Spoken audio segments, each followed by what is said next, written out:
Yeah, like I think it was a good 140 episodes, just rocking some bloody iPhone headphones. Get a major staticky, people will probably going through the back catalogue of the Stag Raw going, what are you talking about? But there'll be a moment where around 150, they're like, oh, that sounds nicer. And then about 190, and they'll go, that sounds a bit weird. And then, oh, that sounds real good. When I started using those studio microphones, holy heck, doing it a lot better.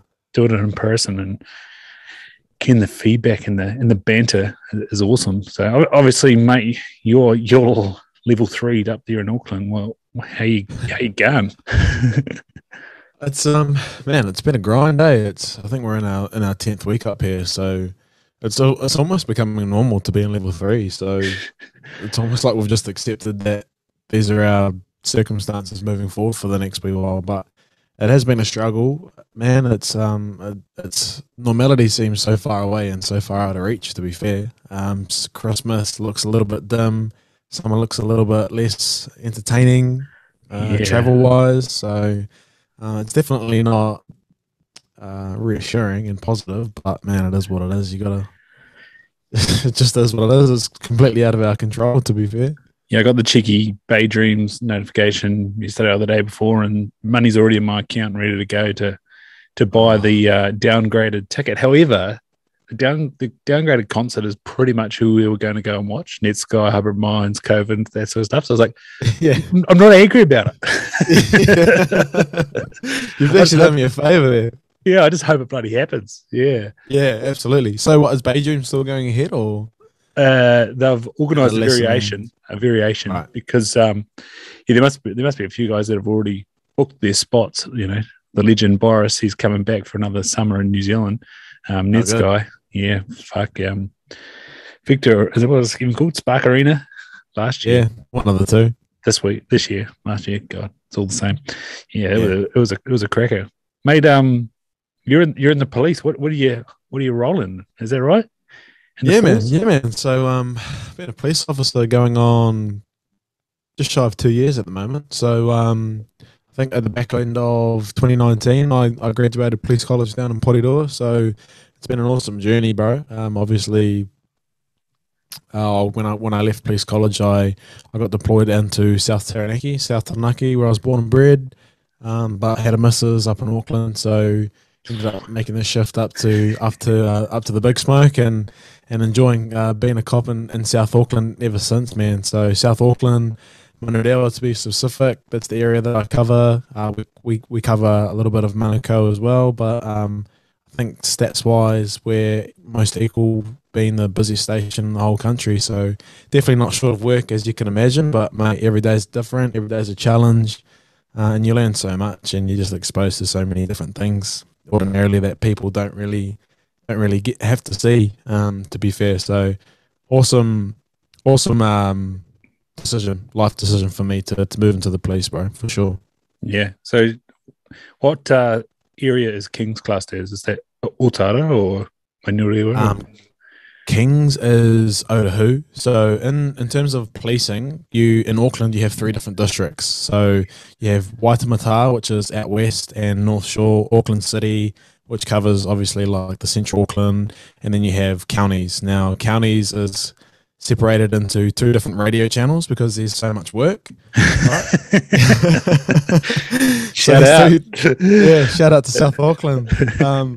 And so you have Counties West, which is Otahu, Amangare, and then Counties East, which is Otara, Ormiston, Flatbush, Howick, probably the nicer area out of the 2.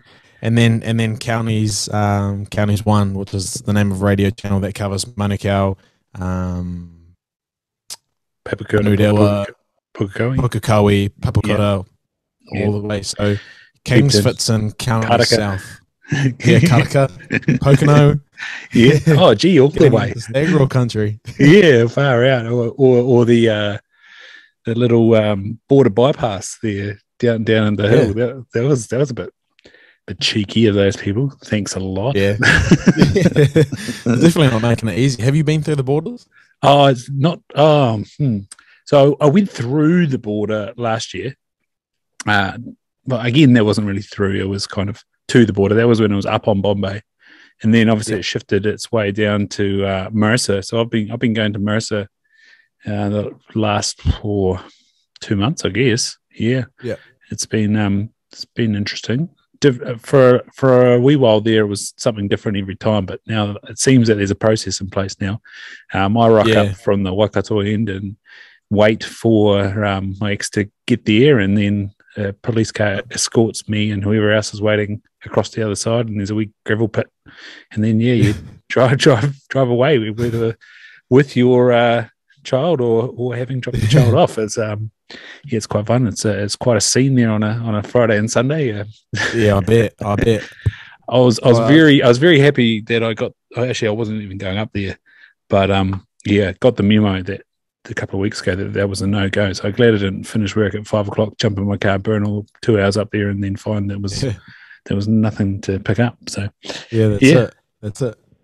No, I'd like to think that they but I'd like to think that they've got their systems down pat. They've had enough practice Saturday. When it came up that it got out, I was sort of a bit of banter with the guys. Do you know where you're going next week? And they're like, oh, we don't know where we're going tomorrow, mate. They're not wrong. Yeah. So, bro, we met at Hotapu Rugby Club. You like we just mentioned there, you'd come from Kings, born bred Taranaki. Like, what took you to the mighty Cambridge, home of champions? So pretty much how it all started when I was shout out Hautep, actually, one of the best rugby clubs, probably the best rugby club that I've ever been a part of, to be fair. Mate, you're at a pretty good rugby club today too, mate. Colin Park is a hell of a ground, a hell of a club. If you do don the boots again, mate, I'm sure they'll have you. They're great lads there at varsity. Yeah, they are. They are good lads. I'm in talk with them at the moment, actually, to don the boots for them next year. So we'll see how it happens. But I just lived around the corner from Colin Maiden, so the beauty of the day up here in Auckland. So I thought I'd sneak out and have a few kicks and whatnot. So make sure you still when I was at a few left astray. Definitely a few kicks left out on the field today, but we'll get there. When I was in my last year of school, I signed with Taranaki Mitre 10, and I still wanted to study off the back of that. But Taranaki doesn't have a uni there, so we're left in between a rock and a hard place. So there was myself and 2 other Hautep lads, Tom Florence and Brad Slater. Now we had a deal with Taranaki and Chiefs, so Taranaki came under the Chiefs then, and the Chiefs would help us out with our university studies for semester 8, first half of the year, and then when provincial stuff came around, under 19s and Mitre 10 and the likes, we would go back to the Naki and play our footy down there. So we were allocated a footy club in the Hamilton district, in the Waikato there, and yeah, bro, I think, to be fair, I'm not too sure how we all ended up going to Hautep. I think Jaime would have reached out. Yeah. But I remember, Jaime reached out. And when I was on my way back to the Naki after finishing school, the day after graduation, I did a little bit of a pit stop into the club rooms, and Jaime showed me around. And my uncle actually lives just around the corner from there, just past Cambridge High School. So before I even went to play for Hautep, when I was down there for a few holidays growing up, I used to always go to the number 1 on Hautep and have a few kicks and whatnot too. So I felt right. And I fell in love with the club really quickly. So great bunch of lads like yourself. Love the wets as well, but just good competitive footy and boys that are, that are just all about it. So, and I've been talking to Toddy Durlin lately, and majority of the chat is about Hautep, but just how much I miss it, to be fair. Yeah. No, I think you attended a lock-in that ended all lock-ins for a couple of years there, Ciarahn. Things unfortunately got a little bit messy. Thankfully, only in the changing rooms. But that's it. Yeah, I think we embarrassed ourselves that night.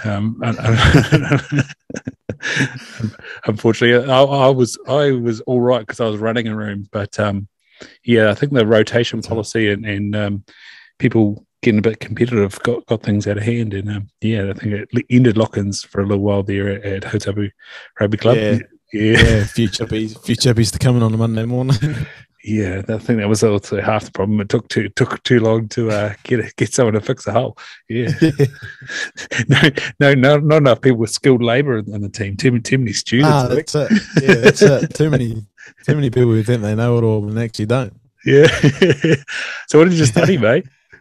I was studying sport health and human performance and Māori on the Yep. side. So, when I first left school, I was always keen on being a physio or a chiropractor, and Yep. that kind of just made sense for me. And those were kind of the two things that I did well in school was in Māori and PE. So I thought I put two and two together, and long and behold, I only spent 2 years there. So I quickly realised that uni really wasn't for me, man. To be fair, I just wasn't one of those people that was meant to be stuck inside for 4 or 5 hours a day, listening to someone talk and writing down notes. So I'm more the practical kind, and I grew up on a farm, so I love being outdoors. And yeah, Nice. So did you come away with a piece of paper or moved on to the next thing? I probably came away with maybe an eighth of a piece of paper without any ink on it. So um, yeah, I always like to say that I was enrolled in uni. I just never went to uni. So Oh, dear. not worried about it. No, that's right. Life moves on. I did the opposite. I went to uni for bloody 7 years, and two pieces of paper later, I'm Nice. still paying for it, so it's okay. Yeah. Well, that's interest free though, surely. Yeah, no, that's correct. But 96K is 96K, and it takes a little while. That's steep, eh? That's steep. What's your papers for? What do you got? So we went to Auckland off the bat and thought NCA had prepped me well. Turns out it hadn't. Also, bit like you, I was enjoying myself. Bit of freedom in the big smoke coming from Invercargill. Yeah. And we had at the end of the first term we had two papers, which was like human body systems and chemistry, 40% multi-choice.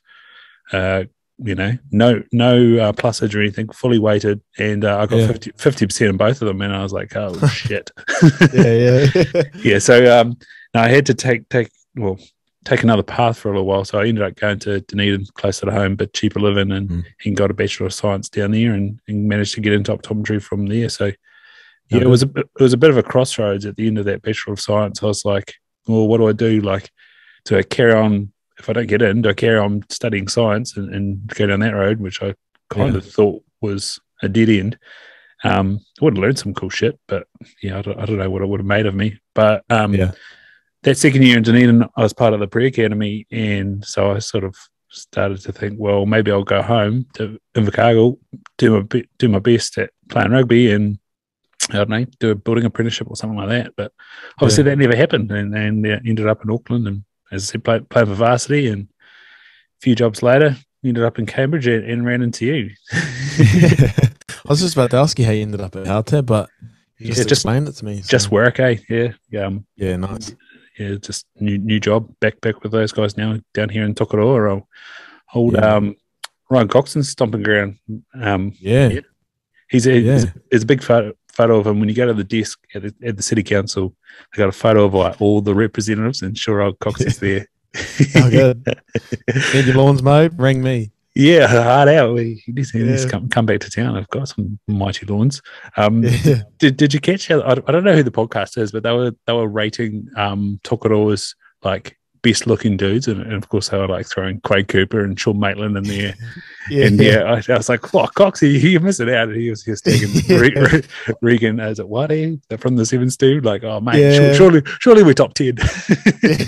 Yeah, just branch it out a bit. Now that was the YKTR sports podcast over in Sydney. Yeah. So Isaac John, he runs the whole business there. That was his podcast, and he's from Tokoroa as well. But I definitely think Coxie drew the short straw on that one. He's left out, I think. Yeah, especially with that moustache. What a handsome man. Yeah. Yeah. And that new moonbird of his. How unlucky.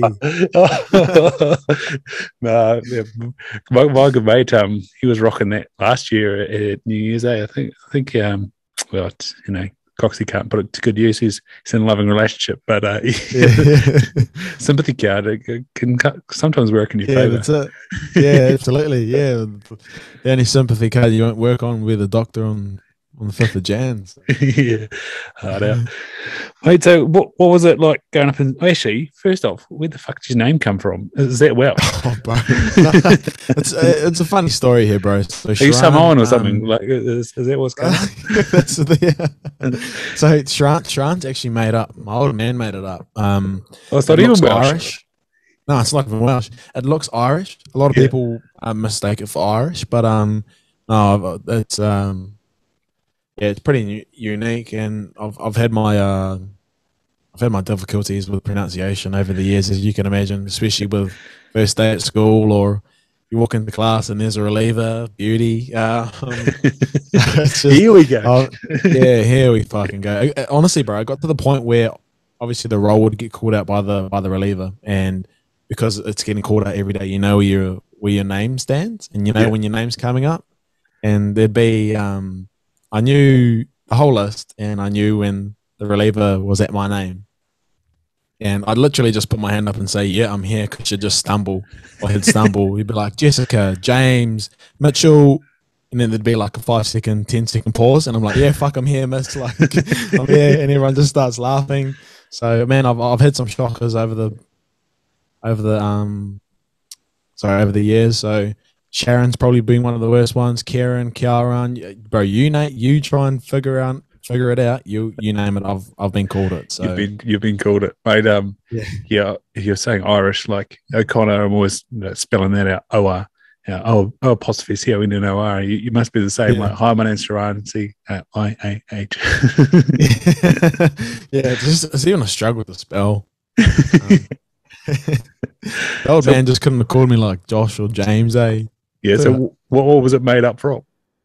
Honestly, I think he just had his creative pants on one day, and he thought, I don't know if he thought it would have been funny, but it's on the birth certificate, bro. So, there's literally no explanation behind it, no logic. He just thought, oh, that'd sound cool. But Did your mum you have don't a think of the say? repercussions.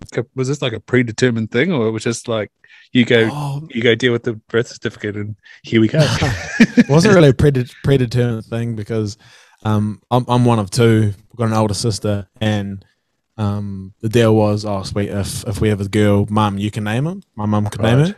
And then obviously when the boy came around, dad had balls in dad's court, so he kind of did what he wanted to do with it. Unfortunately, yeah. Good stuff. Good stuff. I like that. Yeah. So then, what was it like growing up in South Taranaki? It was it was different, man. Like South Taranaki, the geographics. Where Obviously, specifically, it's bro? it's a little town called Aurora. So South Taranaki, one of the main metros there is Hawera. Yeah. I'm about 20 minutes west of that, towards around the coast there. So a little bit inland towards the mountain, halfway between the mountain and the west coast there. So on a cold day in the southerly wind, it can get pretty chilly, but no clouds in the sky. You can see the mountain and the sea as well. So beauty spot. But it was just isolated, man. Like town of probably 2,000 max, all farmers, and to be honest, the demographic were all like European, and we were the only Māori family there. So it was kind of like it was a little bit. I struggled to not fit in, but just trying to discover myself as a young kid. And yeah, probably too fit in, to be fair, but I really enjoyed it, bro. Like we lived right across the road from my primary school, so I'd go to school in bare feet. I'd run home for lunch, like I'd be pissing down. I'd be outside playing rugby during lunchtime, and 10 minutes before the bell went, I'd shoot home, have a shower, get on some new kit, and run back over in bare feet. That was just how it was. So, man, it was an awesome way to grow up. Mum and dad have been dairy farmers for about 20, 30 odd years. So, yeah, real humble upbringing, bro. We didn't have much, but mum and dad made do with what we had, and we never went without, to be honest. So, I'm grateful for how I was brought up in my childhood, for sure. Yeah. And your sister, she looked after you? Yeah. Well, during the times that she actually wanted to recognize that I was a little brother, so she's about 7 years. She was about 7 years older than me, so I was probably that young, annoying little brother that like I didn't really click with the group. So she was really good, man. So it wasn't long until she was off to boarding school, and I was the only one at home. So kind of got to sit back and relax a little bit more. But she's been one of my role models for ever since I can remember, bro. So in sports and in life. So awesome to have an older sister. Be nice to have a few other siblings, but I'm grateful for what I've got. Hard out, hard out. So, mate, how did you end up at Kings? Like you said, little town where you're struggling to fit in. Like, Yeah, holy heck, mate! Go to it's it's a complete 0 to 100, or it's pretty extreme, the jump, man. So when I was at primary school down there in Aurora, I went down to the local intermediate, which was 20 minutes into town on a bus daily. From there, I went down to Palmerston North. So kind of my first time moving away from home, year 9, started boarding, went to a Māori school called Tutor for 2 years. And I was playing for the Manuta under-16s rugby team at the time, and we had a Hurricanes under-16s tournament over on the west coast, so the east coast, over in Ruatoria, just past Gisborne. Yep. So we had like Wellington, Manawatu, Taranaki, the east coast, Wanganui, a lot of teams were there, and a lot of good players in those teams. Actually, I made the tournament team, and I saw a photo of the tournament team, and there was like the likes of I think Eddie Anari was there, Tian Falcon, Asafo Olmore, Isaiah Walker, Leo Were, so like multi All Blacks and All Blacks. So it was a good team for sure. I think Geordie Barrett was in there as well, and then so Kings at the time, Kings first 15 and St Kitts first 15 were coached by a pair of twins, Ty and Tasisa Lavia. Yeah, and at the time they were kind of out looking for like a few players to add to their team, and they happened to be at the Hurricanes under 16s tournament, and I got approached by one of them at the end of one of the games, and Sessa, who was the Kings coach, he kind of pulled me aside and he was like, "Hey, look, I'm Tasisa. I work at Kings. I'm part of the rugby program there. Would you like to come and have a look?" And it was a what did that feel like, mate? Would you like to come have a look? You're talking about Kings. Yes. Well, yeah, and like of course I said yes, but man, I hadn't seen Kings before. I didn't know what it was all about. I didn't know that there's a gym, a pool, like I didn't know that it's in the smack bang of Otahu, South Auckland, but you think that you're walking into Hogwarts. And like I said, especially with the uniform as well. Yeah, I know. Yeah, exactly. So a couple of weeks later, man, my parents drove me up from South Taranaki. We took the about 5.5 6 hour trek up north, pulled into the gates, and it honestly, it was honestly surreal, man. Like I'd never been anywhere like that before. I've got a world class running track, kind of like 8 lanes, completely like Olympic type. The boarding houses look like hotels. There's big oak trees lining the drive, and it's just a full brick school that just looks like Hogwarts. And I was just blown away, bro. You had like maybe 10, 20 tennis courts, a few basketball courts, an indoor cricket facility, pavilion for the cricket. You've got literally everything you need. And if I compared that to the little school I was at in Palmy, we had like communal showers at the back of our school after trainings, in a shipping container. So you can only imagine what I was thinking. I was this hoary little Māori boy. I was like I would have been 14, 15, and I was just blown away by it, man. And got a tour around the school, and I was obviously walking around the school trying to drag my jaw was still hanging on the ground, trying to drag it towards me. But man, like that's the whole story about it. But like I walk around big schools like that poaching players, and I understand that side of the argument. But to be fair, in my experience, when Tasisa approached me, he was like, "We want to help you become a really successful rugby player, but ultimately we want to provide you with a world-class education. We want you to leave Kings being a better person, which leads to you being a better husband, a better father." And an all-round holistic approach was something that actually really, obviously, it struck me, and I've never left that conversation. I've always remembered it. And how did that feel as a 15-year-old, like getting basically another 15 years world view down the track? Like, man, To be completely honest, I didn't realize the severity of it, and Mhm. it didn't, which means that I didn't quite realize how big of an opportunity it was. So I didn't think of it as a big opportunity until I actually drove through the gates. And I had to sit down with my parents, the intercessor, and the headmaster at the time, and there was no pressure on me to make any decisions. They literally said, like, you're more than welcome to come here. We can sort you out, but at the end of the day, it's your decision. I looked at Mhm. mum and dad, and it was honestly a given. Like, and to be honest, man, it was probably one of the best decisions I've ever made in my life. A young Māori boy from primary school of maybe 150 to getting a scholarship at King's College, one of the most prestigious high school institutions in the country, is just unheard of. And when you grow up in a small town, or not even a town, you don't think that those things are obtainable. You like it's just Mhm. not a thing. Mhm. And like ultimately, they gave me an opportunity to become a better person and not to be a rugby player. And I made the decision to go there. There was no pressure on me.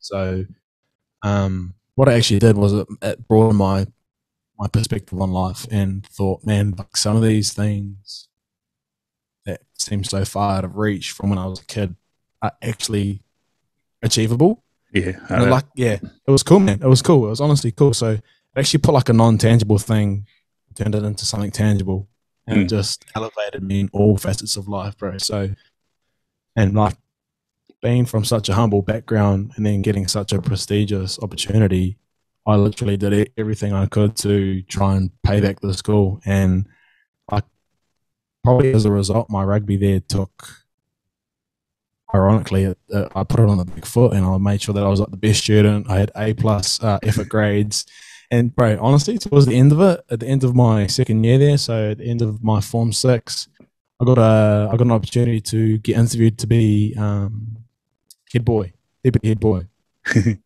Yeah, yeah. So, man, like it was such a crazy turn of events, and in my last year, I was lucky enough to be deputy head boy of the school, and that for me was like was a massive opportunity for me to actually give back to the school even more. Yeah. And like for someone to go there on a rugby scholarship, but to end up being deputy or head boy, like I think that just shows how much of an effort that I put in to buy into everything about the school. I wasn't just there for rugby, you know, I was there for my education. I was there for buying into house sports and the house environment and boarding house and all of those other holistic um, cultural environments. And it was wicked, man. Hard out, Love that man. place. So, like, what what was the difference of when you went to uni, education wise? Oh, bro. It was to be fair, like King's education is really, really sound, really sharp, and they've got the best teachers for literally everything. And it's a good segue school for overseas universities. So they Yeah, have you heard of like Cambridge? yeah, bro. Yeah, Yeah, so like managed to hang out with yes, a few Kings guys in my nice. first year of uni. Yeah, so Yeah.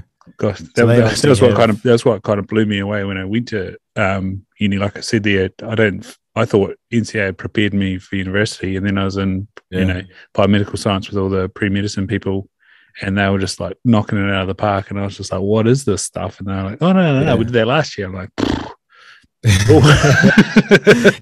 yeah, bro, you're right. So yeah, Kings has the IGSCE syllabus along with NCA syllabus as well. So man, that Cambridge syllabus is for like people who are like switched on up top ridiculously. So I think like your equivalent for NCA level one for Cambridge is like your equivalent of NCA level three. So Yeah, like bro. they're just like incredibly smart people. And I yeah, I obviously took NCA.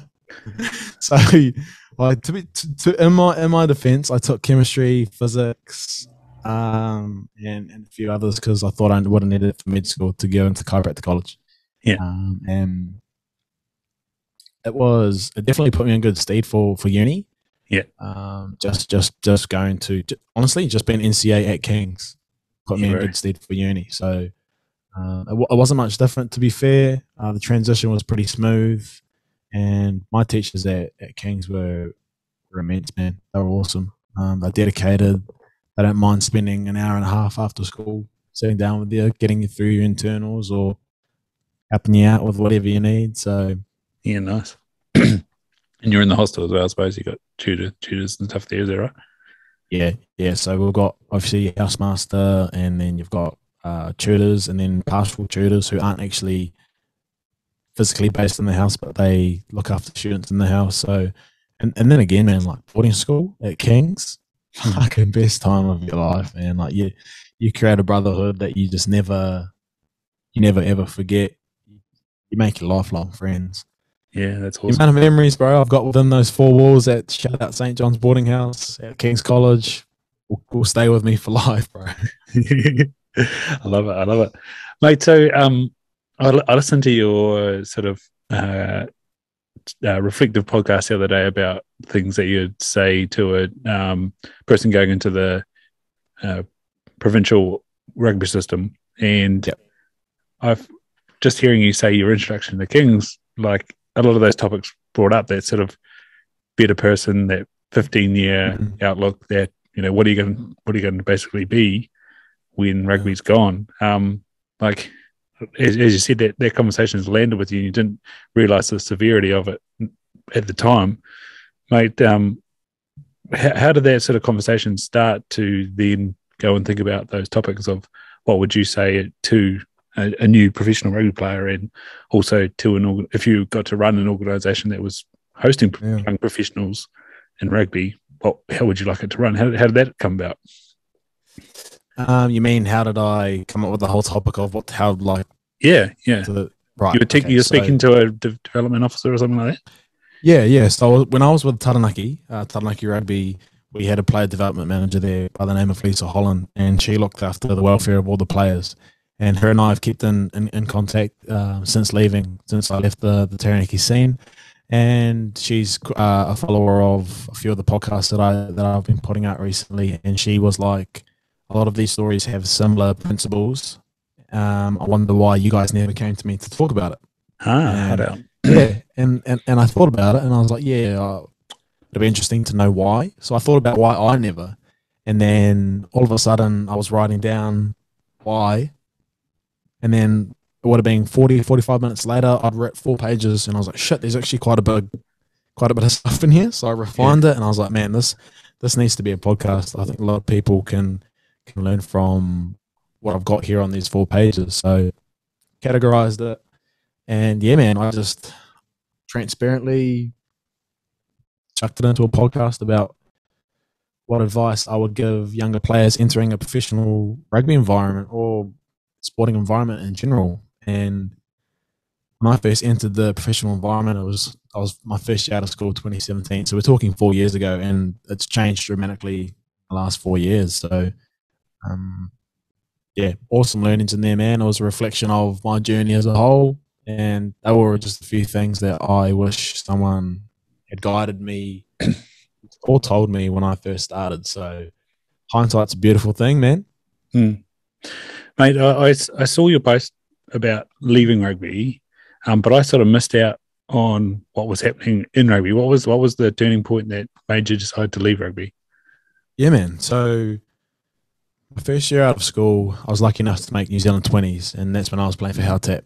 I went over to Oceania with the boys, Lukey Jacobson, Ryan Coxon, mentioned them earlier, Sam Caird, all Howtap lads, and had a few opportunities there, and thought I played all right. Wasn't expecting to even make that side, so I ended up missing out on the World Cup. Ended up missing out on the World Cup squad. Fast forward 12 months, and I made the Oceania team again. And I missed out on the World Cup again, and I think I was like one of the 3 returnees of that team. Yeah. So I didn't expect to get named in the team.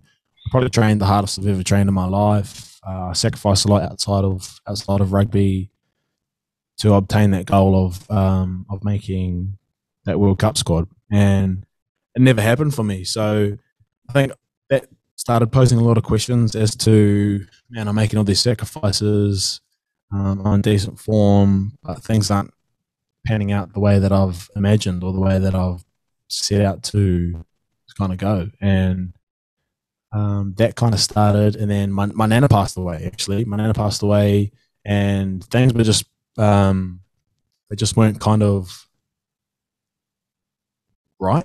And I think I was playing house tip at the time, and I was trying pretty hard to stick to keep things together. But like in reality, man, I was actually like struggling quite a bit. So I didn't really know how to deal with it. I was only 18, and like I was living on my own, and obviously living on my own because that whole sacrificial thing around trying to make 20s.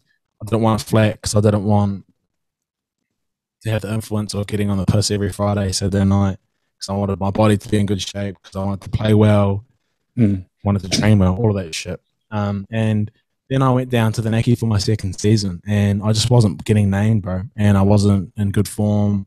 I put on a few kgs, and literally everything that I was working towards kind of just fell by the wayside, and nothing was happening for me at all. So I remember playing maybe 3 or 4 games. I think I came off the bench against Auckland, came off the bench against Tasman, might start against Tasman, but played a handful of games, might attend in the 2018 season. And off the back of it, I just realized that I just had lost all this passion for it, bro. And that was a accumulation of not getting selected, putting on weight, losing form, not making 20s. And what it did for me is it just increased my self-doubt, and like my confidence as a rugby player dropped significantly. And as you and I both know, as the first 5, so I play first 5, you're the person who touches the ball the most. And if you're not confident, like the chances of your team winning like significantly decrease. So,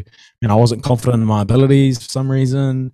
A lot of self-doubt trickled in, and personally, I just wasn't happy with life in general. So, like, I was never diagnosed with anxiety or depression, but I definitely was in a hole. Like, I think the only reason why is because I just didn't know how to deal with it. I didn't know, like, I was open to talking about it, but I didn't have any tools to help me get through it. So, to be honest, like, ultimately the decision was I needed to sort out who I am as a person. I needed to find myself again in order to come back to rugby and be who I am again. So I think I lost myself throughout the process, and ultimately I ended up hanging up the boots temporarily. So that was kind of a big decision for me to make. Like 18, I was Chiefs 20s, I was New Zealand 20s, I'd done a stint with the Chiefs development, and like on paper, if you look at that, man, like you're just getting started. Yep. And you're like, man, that's a pretty decent CV for an 18-year-old. But fuck, man, it's crazy because realistically, deep down, when you actually think of it, like I was at my wit's end with everything. So, like, I wasn't enjoying training, I wasn't enjoying playing. The only thing I enjoyed was being around the boys and talking shit. So, yeah, and I don't think that'll ever change. So that was predominantly like the main reason why, bro. And yeah, I'm pretty happy with, like, I've found myself again. I don't regret the decision. It is awesome to see some of the boys that I was going through the age groups with, and some of them are Māori All Blacks, and they've solidified their spot in Super Rugby teams. So, and everyone runs their own race. I don't want to compare myself to others. That's the big thing that I've learned as well, and that all came into that podcast as well, all of that information. So, yeah, it was a bloody good podcast, mate. Like, I never made any sort of rep teams. I had a good go at 3 years of trying to play representative sevens, and 3 times got non-traveling reserve. But yeah, I sort of felt where you're coming from listening to that podcast, and I was like, yeah, that's the beauty of hindsight and the beauty of a little bit of extra knowledge is pretty powerful. And like I sort of heard in that podcast that you're now in a pretty awesome place. You said there, like, when you're in Waikato on that second year that you lived by yourself, do you think that was sort of part of a slippery slope? Like, what else did you have going on in your life apart from that, like really dedicated goal? Man, to be honest, I put all my eggs in one basket, and it was footy, footy, footy. So my life outside of footy was talking shit about footy with my footy mates. That was pretty much it. Or Watching tape. or watching a bit of film. And like I had a girlfriend, but we're doing long distance at the time, so that really wasn't like a thing that I could like directly go to straight away. I lived 4 hours away from home, so mum and dad were far away. And I think that was, at the time, it seemed like a good decision. Yeah. But like, I agree with you in the fact that I think that is a big red flag, because what kind of 17, 18-year-old doesn't want to live with his mates and enjoy life? You know what I mean? I think it got to the point where I was honestly taking it too serious, and I think that's a slippery slope, and it's hard to come back from that. So it's a pretty fine line, and I think I fully crossed it. But yeah, like you said, man, hindsight's such a good thing. Yeah, I've been listening to a few of old James Marshall's podcasts, What a Lad, and like he's had people like Brad Weber on. I know I was doing Sweeney actually talking to Brad Weber, but listening to Brad Weber's experience of moving to Waikato, just like flatting with boys like bloody Jamie McDosh, the bloody McKenzie brothers, some dirty Southlanders, and just like some of the stuff that they get up to outside of the team was massive. And even Coxie talking about getting up at 1 o'clock in the morning to go to the gym, and then going milking cows, going to all these trainings, playing on the weekend, and just having nil life, and then wondering why obviously not sleeping, wondering why he was feeling in a hole. I was just like, man, like, what you then spoke about as a reflection was pretty amazing. Like, it wasn't until I was sort of 25 and finished uni, and I was a bit like, I had, especially my last year of university, I was just so focused on, well, two things. I was focused on trying to get big, trying to learn how to play number 6, and also trying to finish this fucking degree that I'd been trying to do since I was 12. And like, I was so wrapped up. So there's this one stress thing that, funny enough, you get with your eyes, and it just starts twitching all the time. I had that for like 6 months. The day I finished my exams, it disappeared, and I was like, "Fuck!" I was strung up. Yeah. and then I went home and again tried to make Southland Sevens team, and I was doing so well, and then like a week out from selections, like sort of strained a hamstring. I was just like, "Fucking hell!" Like, what the hell? and yeah, it's just like when you put the eggs in one basket, if you drop them, man, it's such a mess, and it's hard to come back from. So then, like at 25, I went and saw a psychologist in Christchurch, and he was just like, "Mate, you're just too hard on yourself right now." And it's funny you're saying about the perspective of, looking back on what you achieved. You're like, "Wow, that was pretty awesome," but at the time, you're like, "Fuck, that's not good enough." And it's so weird. Yeah, it was weird. And like, if you were any younger person and they looked at that CV, they're like, "Man, I wish I had that." Yeah. If you took yourself back to that boy in Moatu, just playing footy at a young Mary school and going, in 3 years' time, you're going to be in the under-20s, you'd be like, shit hot. That's my dream. Yeah, I would have been like, fuck, this is awesome. And if I miss out on World Cup, who cares? I'm in 20s. And it's funny how life works, and it's all about perspective, to be honest. And overall, I don't think I was ready for any of it. Yeah. But I think if I was to kind of don the boots again and get a bit of form under my belt, I think I'd be a lot more ready. I think I'm more steady as a person. Yeah. Physically, emotionally, spiritually, if that's what you're into. So, yeah, bro. So what is some of the tools that you've started adopting? Like, I also sort of started using journaling like for rugby, and then I sort of found, well, fuck, that's actually quite handy for day to day. You start a podcast, you get into like bounce ideas off so many different people, and and it must be amazing to hear your own thoughts out of your head get said back to you, mate. Like, you just got like, oh shit, I wasn't alone in this. Bro, you've honestly hit the nail on the head there. And yeah, man, started a podcast mainly because I was at a stage in my career where I was starting to have a little bit of status, and leaving the game all of a sudden was a bit of a shock to most people. And explaining that and articulating how I was feeling was it was such a struggle for me. And I felt like if I could honestly just sit down, take maybe 3 days to figure out why, the main reason why, which is what I've just explained to you, and talk about it just to myself. So I thought, fuck, that's literally just the podcast. So what I ended up doing was starting a podcast to articulate that whole journey. And off the back of it, I got messages from teammates and people in similar positions, different sports. Hey man, I'm exactly the same. I was feeling the same. And honestly, you just touched on it at the back end of your spiel there, is that I honestly thought I was the only one going through all of that and that no one would understand. But realistically, there were a lot of people feeling the same way. And it was awesome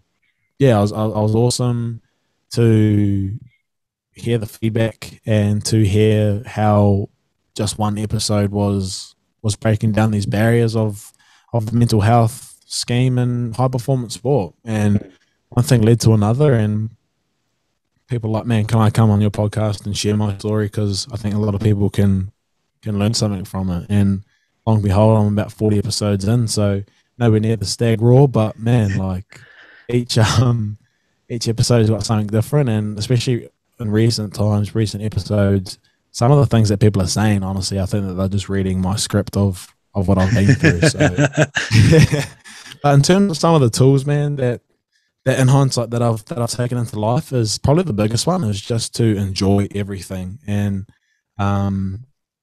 like, I think if we use the living on my own back in Waikato, for example, I didn't enjoy anything about that. Yeah. I wasn't with the boys.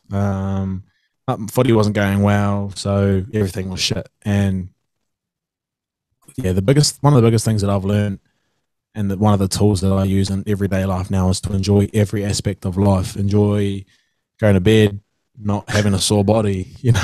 Yeah, very. Enjoy waking up, not having to go to the gym. Enjoy eating whatever you want, and it's been so refreshing for me, man. And that is the biggest tool that I've transferred into everyday life, for sure. Nice. So where did the branch of going to police college come up for you, man? That was a really random one, man. I chucked that post up on Instagram saying I was leaving footy for a bit, and about a week later, I was just on the couch at home, back in the Naki, thinking, man, what am I going to do? What am I going to do? Like, I feel like a sack of shit. I'm a New Zealand 20s player with no rugby contract, and I'm on my parents' farm sitting on my parents' couch on my parents' farm. Like, what are you doing? You know, like, were you even milking the cows, man? That's the thing. I wasn't even milking the cows. So yeah, it just came to me, man. Man, what about being a cop?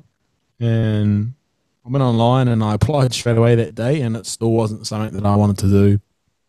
Kept going through the process. One thing led to another. Medical exams, ride-alongs was kind of where I thought, man, yeah, this is actually pretty cool. And yeah, the further I got into the application process, I thought, yeah, this is, I think I'm going to put my niche in here. So found myself throughout the process again, and then about 9 months later, I was starting police college, man. So yeah, hell of a journey. And I've genuinely found a passion for something again, which is awesome. So pretty happy. Yeah. How long did you get to spend at police college, bro? It's 16 weeks, so 4 nice. months. Yeah, wicked. And was that kind of like the banter that you love from rugby? How was it? It was some of the personnel there is a little bit different to a rugby lad. I must admit. However, there were a few rugby lads there, so we had it off from day one. So yeah, man, police college it's a journey. I'm not too sure if you've heard some stories, but yeah, it can be a pretty interesting place from time to time. So I'm glad that I came through unscathed, for sure. No, I haven't heard stories, thankfully. So, but it sounds like there are some. Yeah, probably more of an off-air topic, to be fair. Yeah, for sure. We don't want to incriminate the people that look after us. That's for sure. Yeah, no, not at all. No, but so did you have some sort of aspirations within the police force now? Any sort of type of spot that you'd like to line yourself into? Yeah, man, I've got a few to be fair. And number one for me is dog squad. Yeah. Being a dog handler. That's by far the best job in police. You know, the relationship you have with your dog, pressure, high stimulus is what I'm used to in a footy arena. Something that I thrive off. Making high pressure decisions, and sometimes life threatening moments. So you rely on your dog. It's just you and him, and a lot of people place a lot of respect and demand a lot from dog handlers. So I think they definitely do their part in what we call our business in terms of New Zealand police, and which is making the community a safer place. So catching burglars, catching people running from stolen cars, jumping fences, people unlawfully on property, people nicking things. So the real cool stuff, man. Like I said, I'm a practical person. I want to be out there making a difference, not sitting behind a desk typing on a computer. So dog handling would be one. Number two would be real keen on a little bit different, but Eagle. They call it Eagle. It's the police helicopter up here in Auckland. They do a really good job. They deal with missing persons, land and water rescues, police chases, firearms incidents. So, and they get really busy, as you can imagine, up here in Auckland, covering the whole area. So you got out west, you got out south, North Shore, and a little bit further up. So I think those two would be really awesome. And then probably when I get a little bit older, Diplomatic Protection Services, DPS for short. It's pretty much just like being bodyguards for ministers or prime minister or something like that when I'm old and fragile. So, but with a certain set of skills, eh? Yeah, yeah, that's right, 100%. Got a walk over that as well, yeah. yeah, you have to get down on the border, mate. It's a hell of a gig. Oh, it's funny, man. I've actually been seconded to the COVID hotels up here in Auckland for managed isolation. So yeah, we have a role to play there where we it's more so our presence. To be fair, like these people who are coming in and spending 14 days in isolation. Majority of them are law-abiding citizens. So 9 times out of 10 things go off without a hitch. So. I'm on that at the moment, pretty similar to the borders. Yeah. But only difference is I'm tucked up in a nice hotel room on night shifts, not standing out in the cold, eh? Yeah, for sure. And you haven't had to don the baller suit and full PPE and check something out? Yeah, I have actually, multiple times. So it can get pretty hot on those things, eh? You've got obviously... So it's called a boiler suit. Yeah, man, 100%. And you go from your body temperature just clocks through the roof as soon as you chuck it on. You got gloves and goggles, and obviously when you're breathing through your mask, your goggles go foggy, so then your fucking whole head gets hot. So, interesting times we're living in, man. Interesting times. Yeah, and after you do something like that, are you getting tested, or what's your protocols, mate? Yeah, our protocol is getting tested every 14 days minimum. Yeah, so get your brain scratched every fortnight. It's always good fun. They're bringing in the saliva test at the moment, so a lot less painful, but a little bit more admin. But man, like you walk through one door, they have different zones in the hotels: hot zone, cold zone, or green zone, red zone. If you're in a green zone, you wear a certain type of mask. When you cross over, you got to sanitize your hands, take your mask off, re-sanitize, chuck a new mask on, sanitize again. So you're sanitizing hundreds of times a day, and don't go cut some wood, mate. I was got a horrific blister. Mate, are you finding it exhausting? Like, geez, I'm getting to the end of the day, especially I think it's partly wearing a mask and breathing your own air all day, but geez, like you say, you've just got to like be so conscious about every bloody step you take, and you can't go into that sort of real like competent phase. You're just like second guessing yourself all the time. Yeah, that's it. You definitely can't be complacent, especially in the hotels, and you just got to be so self-aware. And man, honestly, get home, like I'm sitting down majority of the shift. Like I'm spending 8 hours sitting down saying hello to people as they walk past. But I get home and I'm knackered, man. I'll hit the couch and I'm out for 2 hours. So and I'm doing nothing. I'm literally doing nothing. So mate, you said like being a dog handler even just normally you can be in a sort of high pressure situation. How much is that? And like, this might be completely bullshit, but how analogous is that to like receiving the ball off the back of the line out or off the back of the scrum and decision time, do whatever you're going to do, especially if you take it to the line? Like, is that analogous or nah? I think there are probably more of a more realistic, how would you say it, correlation would be like a game-winning kick or Okay. Yeah, something that's gonna, like, the consequence can be almost the worst. So, for example, in footy, losing or getting an injury, and that could be So, to those types of pressure moments that you live in. So that's how I would describe a lot of the high pressure moments as a cop, as a dog handler. Obviously, I'm not a dog handler yet, so I can't speak for them. But that's what I could almost imagine them being in high pressure situations. Majority of their shift, to be fair, yeah. Yeah, well, there's a dog handler or two out there that listen to this podcast, so maybe they'll be able to get in touch with you and give you some insight. Yeah. Hopefully, it's an awesome gig to be a part of, man, and it's definitely the best job in police and probably in the world. It's a bit biased, but yeah, man, it's an awesome gig, and hopefully one that I'm lucky enough to be a part of. So pretty hard to get a dog job. I'm not gonna lie. So so it's all about doing the right things, and you've got to foster a puppy and make sure that your puppy's all good. So obviously you're not going to have a good chance of getting a dog job if your puppy doesn't know its name. So yeah. And so, like, what's keeping you grounded with that type of goal, given like what you went through with your rugby goals? Like, what sort of perspective are you taking forward, man? That it may not work out, and that's fine. Yeah. To be fair, like, if it doesn't work out for me, then that's all right. Life's going to go on, and the sun's going to shine tomorrow, and you're still going to be a cop, and do your best to keep the community safe. So, man, obviously, like, being a dog handler is the North Star for me, and when someone runs away from me while I'm at work, I take that personal, and if they get away, then I honestly go home angry, man. It's like losing a footy game. So I can beat myself up about it, but the next day I'm sweet again. So much like footy, much like decisions being made on the street as a cop, I'll debrief them on my own on my way home and think, man, what could have I done better? So but yeah, man, biggest thing is just realizing that, man, it may not work out, but like, it is what it is. Everything happens for a reason. So just taking everything with a grain of salt now, eh?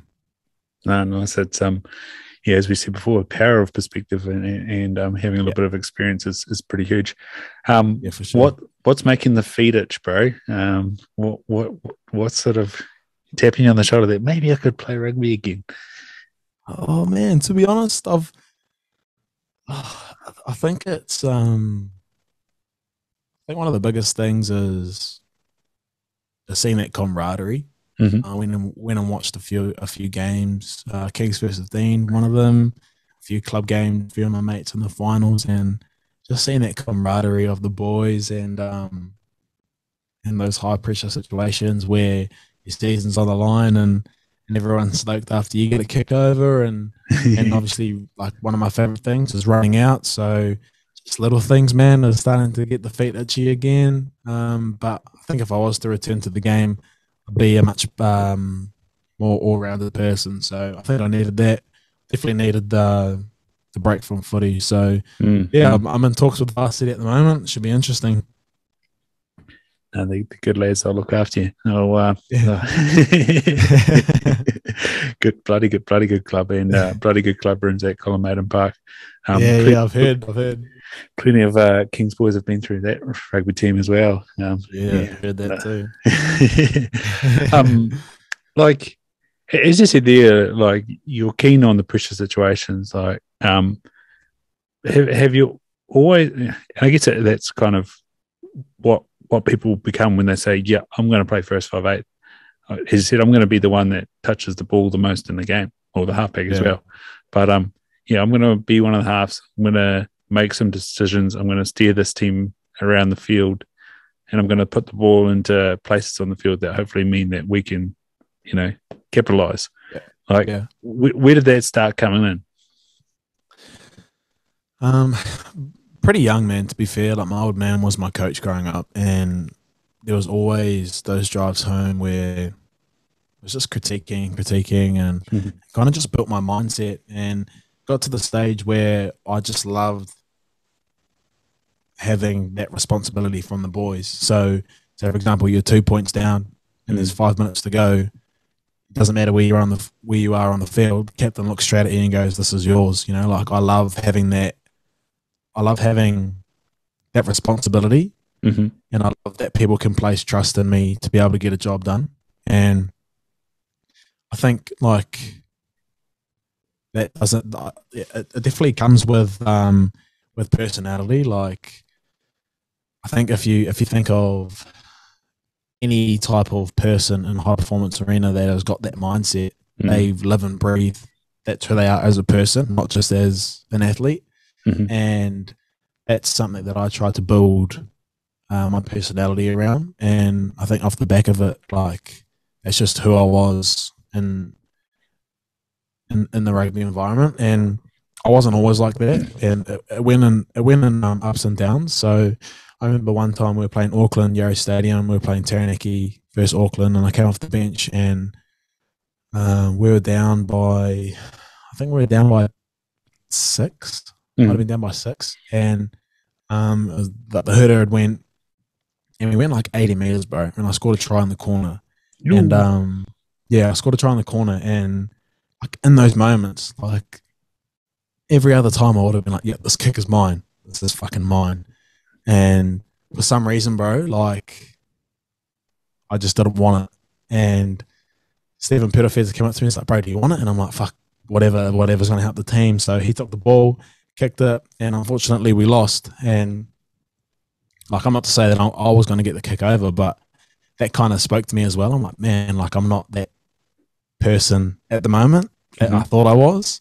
So, man, I think the biggest thing is having trust and responsibility from people, and I think that's not always there. Like, you got to earn that, and like, in police is no different. So, and you can earn it, and then you can fuck it up all in one job, or all in one try or one kick. So, I love having that responsibility on my shoulders, man. I love people believing in me. That's the best feeling. Yeah, bro. I can relate to that massively, though. I've always, like, sort of felt that I could influence a game, or like influence a team.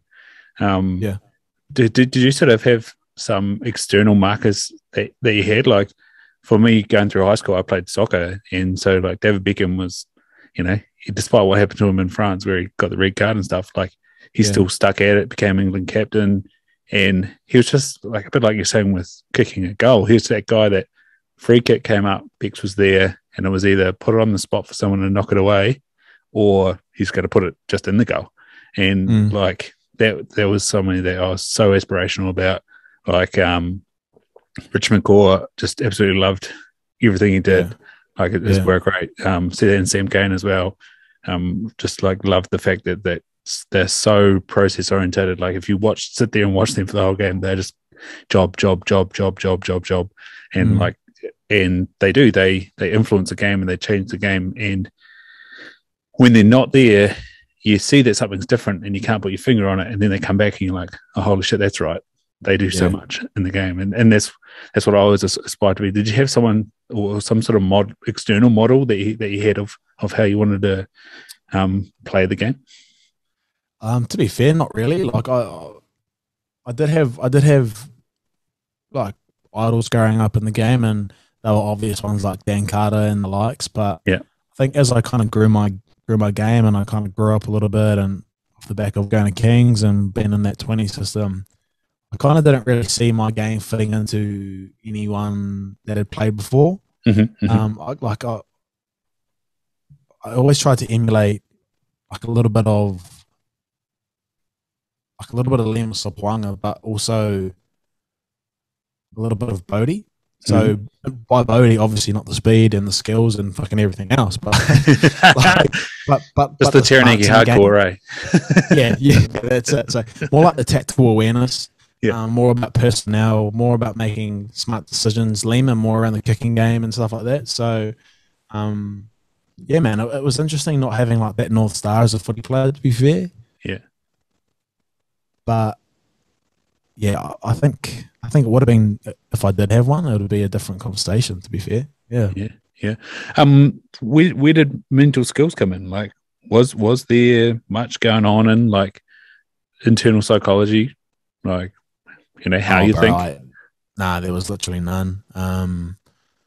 Like I grew up being like in an environment where it was sweet to talk about how I was feeling and be vulnerable and all of that stuff, which was awesome.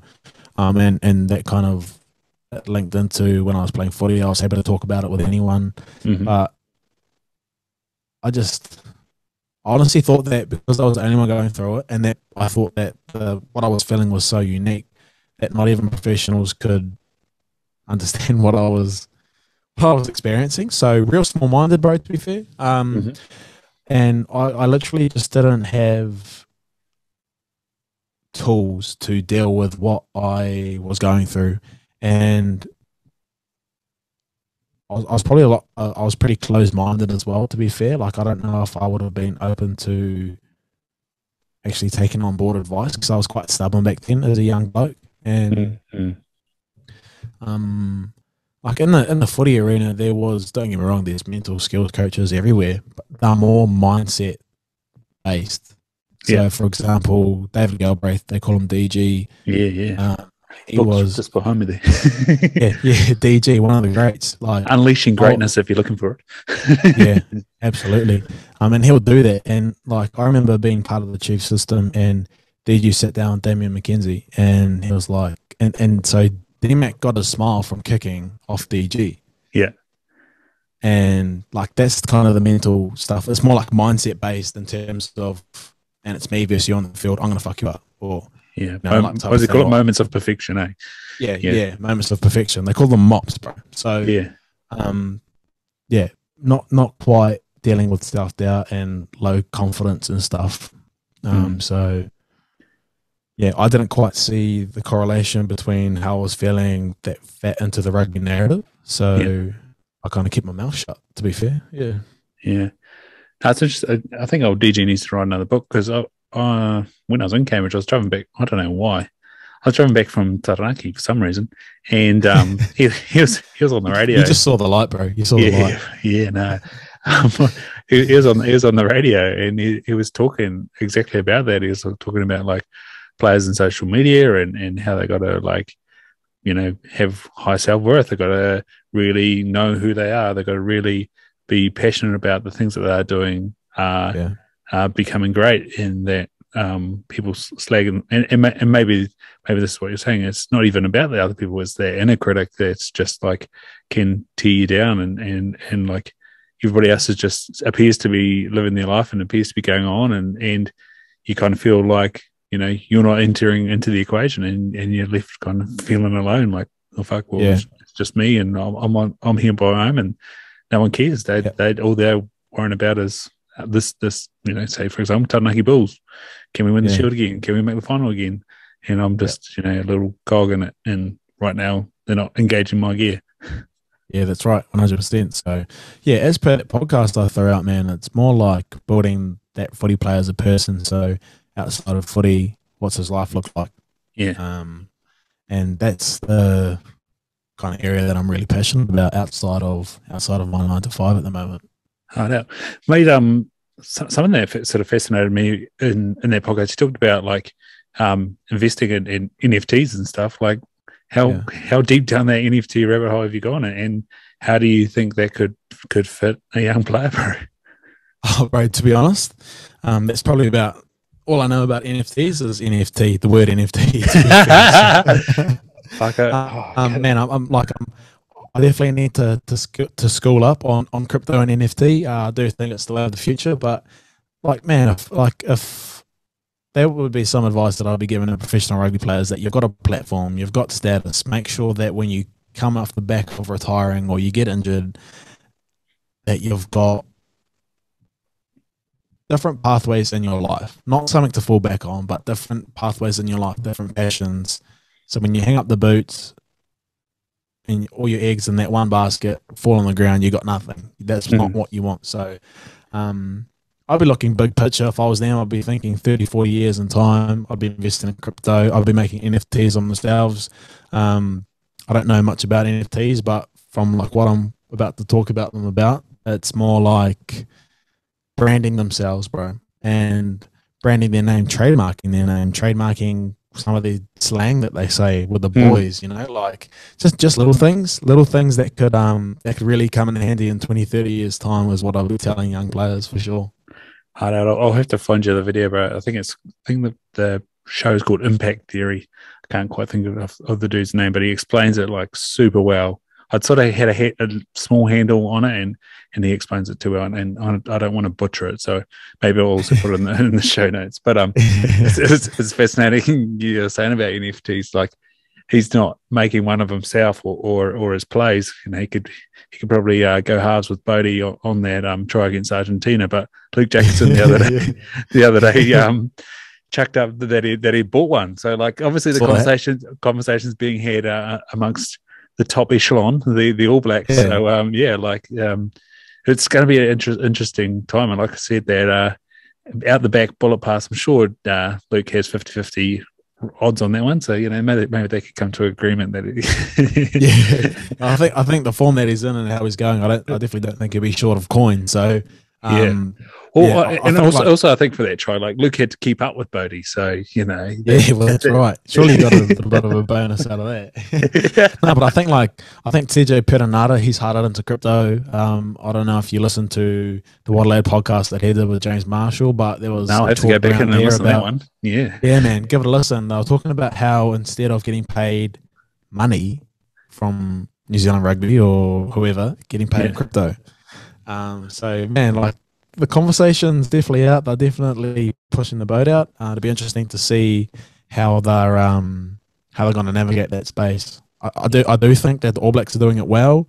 They're definitely branding themselves a lot better. If you think of Ardie Savea, he's got his own podcast. He's got a clothing line. He pushes out the mental health message. He pushes that boat out as well. So I think Ardie's doing it really well. I think he's getting into NFTs from rumours on other podcasts. So changing that narrative, man. And even the All Blacks themselves, whoever's in marketing is obviously, you know, they've got someone on the socials, and like all of a sudden All Blacks pop up on TikTok, and you're like, oh, g'day, and it's like quite funny shit. Like, and what I was stoked to see is old Ethan de Groot, you know, the prop from Gore is just like full of banter and just taking on fellas. Stag, taking on fellas in the change rooms. I was like, good shit, mate. Yeah. I expect nothing less from someone from down that far south. No, the Gore. No, it's good. It's good value to see. And yeah, like just as you say, branding is massive, and especially if you've got a platform and you know, this could be something that's one game. It could be no games. It could be 15 years. You know, but then what are you going to do? And like, even, you know, going back to Richie, you know, that he always had the helicopter thing, mate. You could end up working with him in the choppers. That's it. No, you're not wrong. So I think it's just important for them to not put all their eggs in one basket. It's probably one of the common denominators out of this podcast so far. Yeah, bro. And like, that's massive. Mate, so you said you got, what, 40-odd episodes now? Yeah, man. Yeah, they're going up pretty quickly. Yeah, at the moment I'm chucking up like 2 a week, which is I'm just trying to get on top of things. It's been awesome. There's so many people out there who want to share their story, and I remember when I was maybe like 10, 12 episodes in, I was like asking every cat in there, man, like every man and their dog, bro, jump on the potty. What was the response, man? Like it was just kind of like, how does it work? Yeah, a lot of the time it is, because these are people that have never done a podcast before, so you got to take them through the whole how it works, and that like explain to them that it's just a yarn, and if they say something, I can always take it out off the back of it. But Yeah, the response was nil. There was no response. Yeah. But man, I'm at the point now where people are like messaging me, "Hey, bro, like, do you mind if I jump on the podcast, or can you ask this person if they're keen? I'd be keen to hear their story." So, and Nice. there's definitely a few listeners out there, which I'm grateful for. So, I'm just honestly, man, I just enjoy it. It's a good way to wind down out of work. It's nice to have my mind go somewhere different in that flow state outside Yeah. of work. So something that obviously I've never had before. Yeah. Refreshing. Wicked. And CRM, and what platforms is on? Apple and Spotify. Yeah, Apple, Spotify at the moment. I want to push it out onto a few different platforms over time. But yeah, man, CRM podcast. It's just my initials, Ciarahn Matoe. So something pretty simple. Obviously, like off the back of how I think that people should be branding themselves, I tried to brand my name off the back of it, which is one of the main reasons behind the naming. But it's been an interesting journey, man. I did like the first 30 odd with like a USB mic, kind of like you.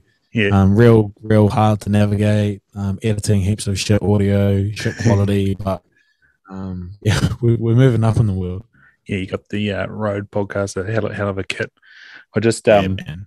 just saw Test Cam's got their version out now, and I'm like, oh, maybe, yeah, because I got like a digital interface, but then I'm like, oh, but that's set up quite good for podcasting, and it's like got the little Yeah. USB recording in it.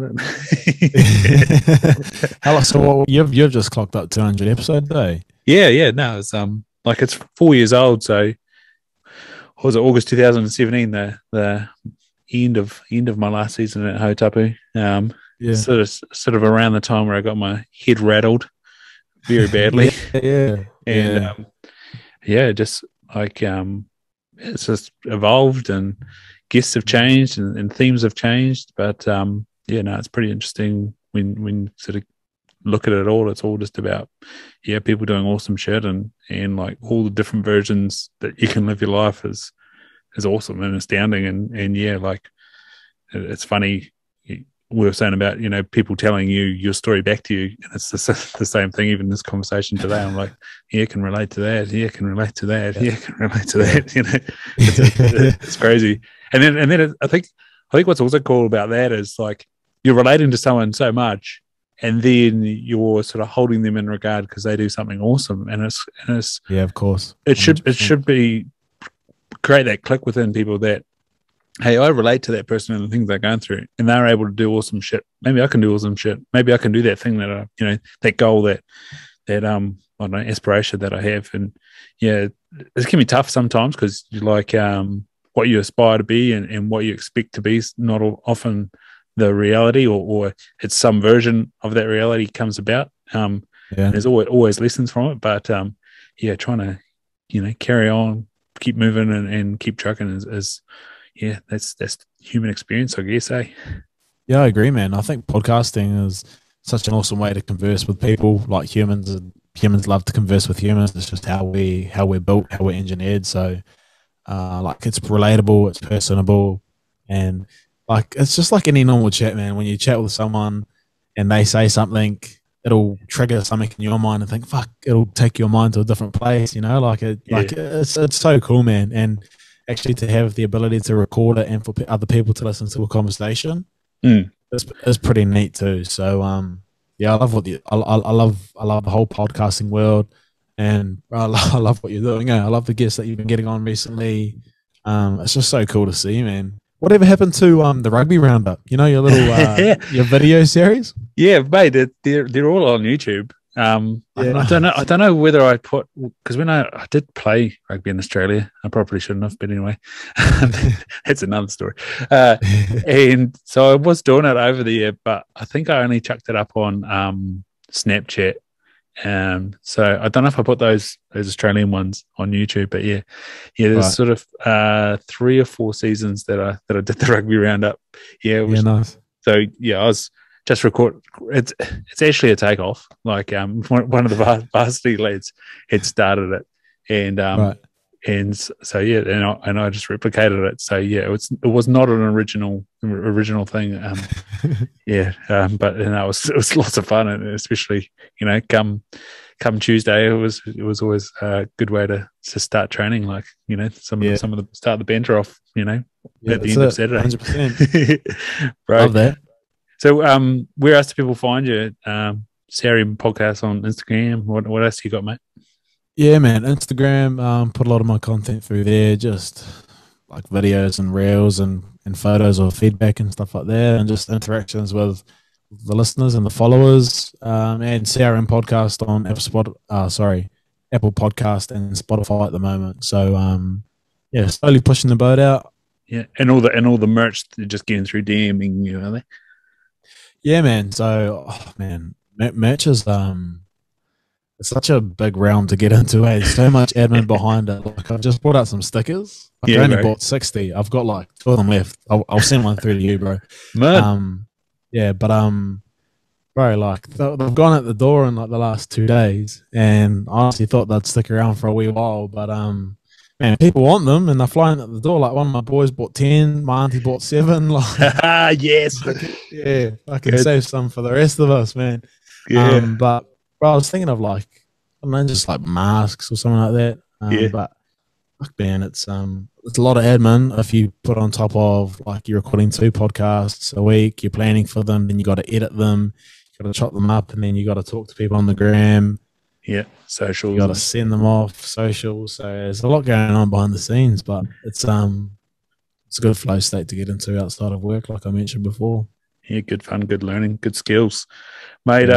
You just said at the flow state, bro. What do you have, like a mantra or a way you live your life that just means that things bloody do go right, or like when things are going right, something's showing up that you're like, yeah, I'm nailing that.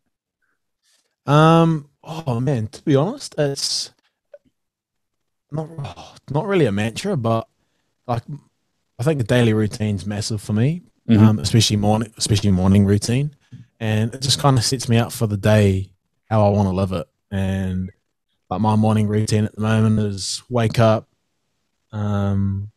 straight to have a glass of water. So a lot of people like to chuck coffee in their body straight away, man. Like, it's, I don't know. I wouldn't, but not directly after you wake up. But yeah, man, straight to have a cup of water, 10 minutes of meditation, like just breath work from Wim Hof. Have you heard of Wim Hof? Yeah, bro. I've got the similar start to the morning in the opposite order. I'm going 3 rounds, and then Nigel Beach has got this little like 4 breaths, then hold it for 5 seconds. Try to get that up for 5 or 10 minutes. Is really sort of calming, and then But like you, I love my coffee in the morning. I make a massive stovetop, but exactly that. Legit.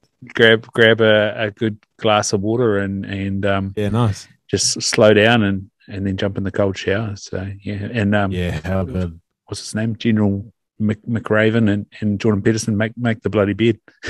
yeah, that's it. So yeah, man, I've found a lot of benefits from just like closing your eyes as soon as you wake up, doing 10 minutes of breath work. Just like, for some reason, man, you just like open your eyes and you're so clear with either something that you got to do in the day or it just puts things in perspective. So it's the best way to wake up, especially when you're doing it like sunrise or like it's real soothing. So when you go into that flow state or zen state that people describe it as, it's such a good feeling. So bro, I'll do that, and then I'll have a green tea.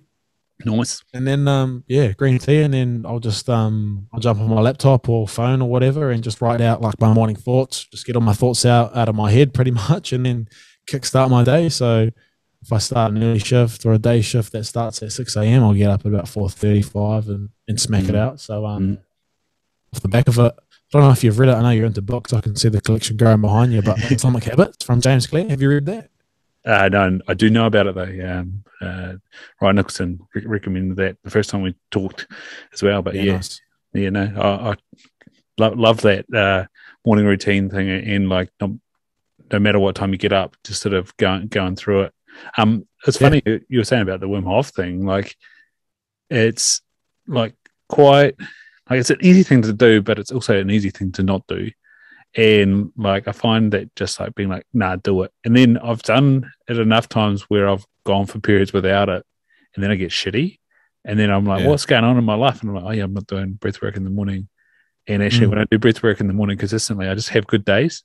and so now that I know enough times when I've been going shitty, I'm like, oh yeah, I've stopped doing breath work in the morning. I like that's what I tell myself in the morning now. Like, nah, do the breath work. It's just like this insignificant tool that like gives massive returns for me anyway. Yeah, 100%, 100%. I agree, and it's it's put a lot of things in perspective for me in my life, which has been awesome. So and then off the back of it, man, I've even got like a bedtime routine as well, like turning off the phone, reading a book instead of like fucking like 10 minutes of reading a book of like absorbing like some knowledge. Bro, it knocks you out, but it's also better than like just scrolling on Instagram or whatever. So yeah, bro. I think like there's, especially around meditation and yoga, like there's this feminine like stigma around it. Like I understand that, I get that, but fuck, man, it's been a massive